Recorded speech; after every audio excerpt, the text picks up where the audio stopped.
हम्पी गोकर्ण सिरीजचा दिवस पहिला. तर हम्पी म्हणजेच प्राचीन किष्किंधा नगरी. तर इथे जाण्यासाठी पुण्याहून रात्रीची बस पकडून हम्पीसाठी प्रवास सुरू केला. सकाळी हॉस्पिटलला उतरून ऑटो करून हम्पी गावात पोहोचले. ऑटोमधून दिसणारे व्ह्यूज खूपच सुंदर होते. रस्त्याभोवती मोठमोठे दगड आणि युनिक लँडस्केप बघून खूप छान वाटलं. असं म्हणतात की हे दगड कदाचित लाखो वर्षापूर्वी झालेल्या नैसर्गिक बदल आणि ज्वालामुखीमुळे कदाचित तयार झाले असावेत. पण रामायणाशी जोडलेली पण एक सुंदर कथा आहे. म्हणतात की वानर सेनेने युद्धाच्या वेळेस हे दगड कदाचित एकमेकांवर रचून ठेवले असावेत. नंतर फ्रेश होऊन एका टपरीवर छान ब्रेकफास्ट केला आणि तुंगभद्रा नदीवरची फेमस कोरॅकल राईड अनुभवली. त्या शांत व्हाईब्स आणि सुंदर व्ह्यूज खरंच नेक्स्ट लेवल होतं. ऊन थोडं जास्तच होतं पण मजा खूप आली. त्यानंतर एका ठिकाणी लंच करून अंजनाद्री हिलला गेलो. हनुमानजींचं जन्मस्थान आहे ते. 575 पायऱ्या चढल्यानंतर वरून दिसणारा सनसेट खूपच वर्थ होता आणि तिथून व्ह्यू पण खूप छान होता. थोडा वेळ बसून व्ह्यू एन्जॉय केला. त्यानंतर एका रात्री कोझी कॅफेमध्ये डिनर करत लाईव्ह म्युझिक एन्जॉय केला.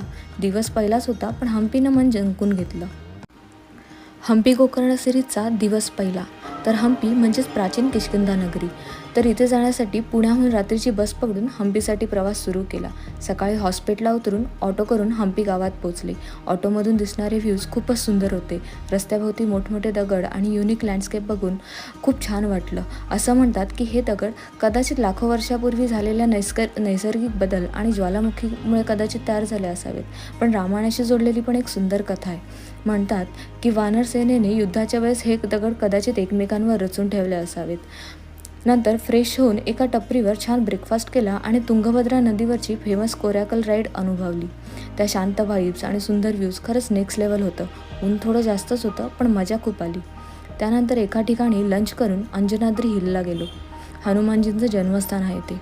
575 पायऱ्या चढल्यानंतर वरून दिसणारा सनसेट खूपच वर्थ होता आणि तिथून व्ह्यू पण खूप छान होता. थोडा वेळ बसून व्ह्यू एन्जॉय केला. त्यानंतर एका रात्री कोझी कॅफेमध्ये डिनर करत लाईव्ह म्युझिक एन्जॉय केला. दिवस पहिलाच होता पण हम्पीनं मन जिंकून घेतलं.